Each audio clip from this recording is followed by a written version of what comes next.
கோயம்புத்தூருக்கு அருகில் இருக்கும் ஒரு புனித மலை. அங்கே இருக்கும் முருகன் பலரின் வாழ்க்கையை மாற்றிய அருள்நிலை.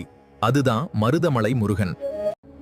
இந்த மலைக்கு மருதம் மரங்கள் அதிகமாக இருந்ததால் மருதமலை என்று பெயர் வந்தது.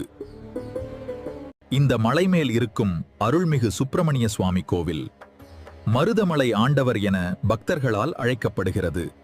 சுமார் 1200 அடி உயரத்தில் இருக்கும் இந்த கோவிலுக்கு படிகளாலும் சாலையாலும் செல்ல முடியும். மேலே சென்றவுடன் கிடைக்கும் அமைதி சொல்ல முடியாத ஒன்று. இந்த மலை சித்தர்கள் வாழ்ந்த புனித இடம் என்று நம்பப்படுகிறது. அதில் முக்கியமானவர் பாம்பட்டி சித்தர். பாம்புகளை பிடித்து வாழ்ந்த அவர் பின்னர் ஆன்மீகத்தில் ஈடுபட்டு முருகனின் அருள் பெற்றார். முருகன் அவருக்கு காட்சி தந்து ஞானத்தை அளித்ததாக கூறப்படுகிறது.